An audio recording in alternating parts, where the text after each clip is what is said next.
Warlocks can seem like a very uptight bunch. We're the self-appointed scholars of light, so naturally we hold ourselves to a higher standard, and in doing so, exude an arrogant energy. But the truth is, we're not so different from the Titans and Hunters. We love to let loose, blow shit up, and give in to the beautiful chaos of battle, especially if we can take control.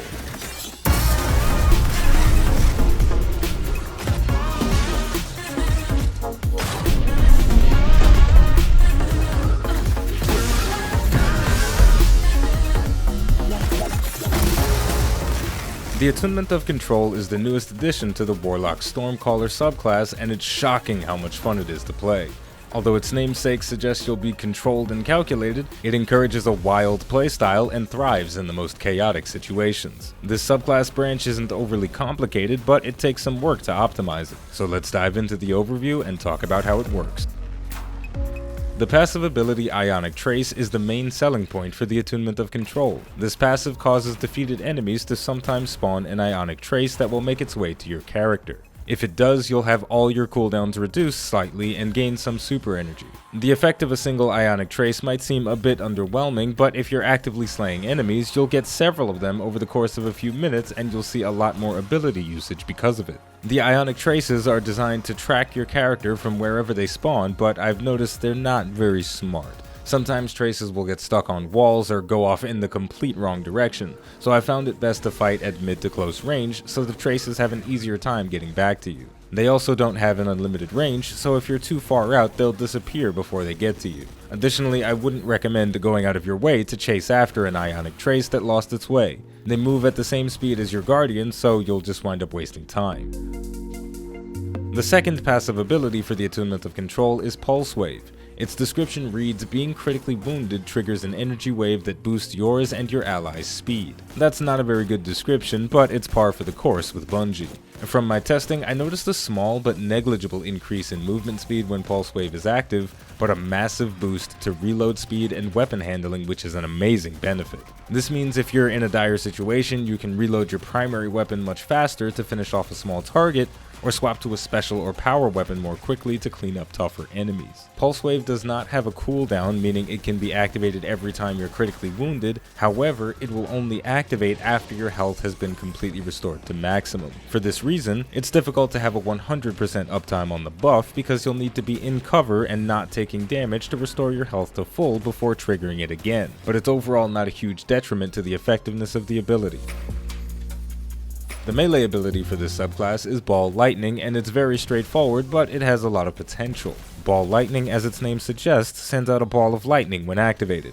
If it hits a target, it will detonate, dealing damage to all nearby targets in a small radius. The Ball Lightning does not have an unlimited range, and after being launched, it loses speed quickly, so consider your spacing before sending it out. If launched above enemies, it will rain down lightning in a cone below it, but just like the Ball Lightning itself, the cone does not appear to have an unlimited range. However, with the right placement, you can catch multiple enemies in a single blast. This is one of the best melee abilities in the game, and it has great synergy with a few Warlock exotics, which we'll talk about soon.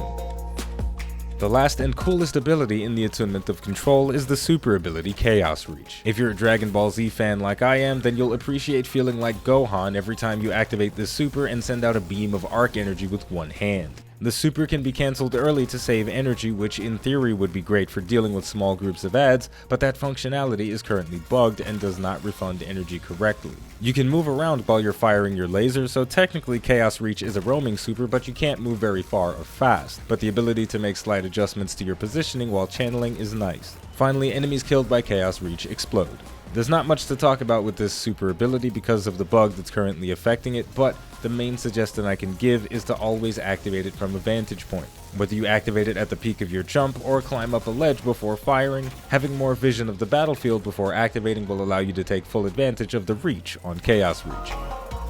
Weapon pairings for the Attunement of Control are interesting because of the subclass branch's two passive abilities, Ionic Traces and PULSEWAVE. Because the Ionic Traces aren't great at navigating complex terrain, like I mentioned before, mid to close range weapons work wonders. I'm a huge fan of the Risk Runner exotic submachine gun. It has above average stats for an adaptive submachine gun, and it will demolish fields of ads once the Arc Conductor exotic perk is active. With that said, the Attunement of Control doesn't have any survivability besides the standard healing rift, so you'll have to pick and choose your battles carefully. Pairing your mid to close range weapon with something mid to long range will let you get in the thick of the action when you're trying to collect your ionic traces efficiently, and chill in the background when the action is too intense. Next up, because PULSEWAVE increases your weapon's handling and reload speeds so significantly, you can make good use of weapons that normally have poor handling and reload speeds while the passive is active. Guns like the anti-OPD and most aggressive or high-impact weapons will benefit greatly from PULSEWAVE. Exotic armor selection is very fun for this subclass because there aren't many subclass-specific choices, but the general-purpose Warlock exotics have very strong potential if you build around them.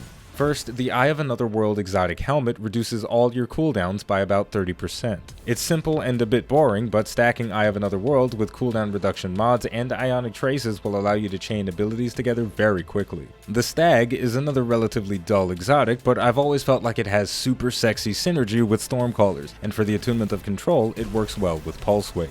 When you're critically wounded, you gain about 40 to 50% of your rift energy back, and if you die, you spawn a rift on your dead body. Since the Attunement of Control doesn't have any survivability besides your rift, having that cooldown reduced every time you drop into the red will help you and your team stay alive. If you're looking to boost your survivability without providing additional support for your team through rifts, the Karnstein armlets are the best choice. Melee kills restore health and grant health regen for 10 seconds. Even better still, the effect can be activated from range with your ball lightning melee ability, so you can proc the regen from range before charging into battle.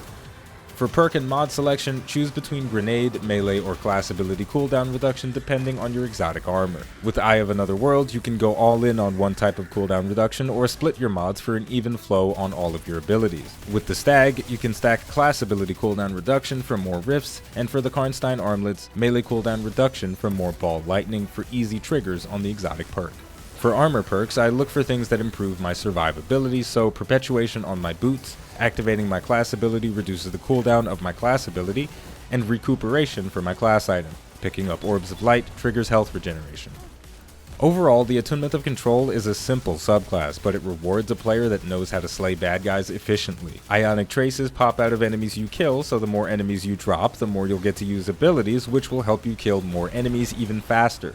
Although there aren't many subclass-specific exotics for the Attunement of Control, the generic Warlock exotics can facilitate different playstyles and feel very unique, especially if you mod your gear around them. Finally, this subclass might feel lackluster without the help of exotics and mods, but once you get geared up, you'll feel like a god among men with a constant flow of abilities and supers. And there we go, that's going to wrap up the overview for the Attunement of Control, and that's also going to bring an end to our overviews of the Warlock subclasses that were introduced with Destiny 2's Forsaken expansion. This one is my personal favorite because it is so satisfying to have those cooldowns come back lightning fast because of the ionic traces and chaos reach. There's nothing cooler than blasting enemies to death with a giant mega laser. With all of that said, we're going to wrap it up here by saying the name of the game is Destiny 2, the name of the channel is iBluairJgR. There's plenty more Destiny 2 content coming in the future, so stay tuned for that. If you enjoyed this video, don't forget to like, subscribe, and leave a comment. Let me know which of the new Warlock attunements is your favorite. Thank you for watching, and I'll see you next time.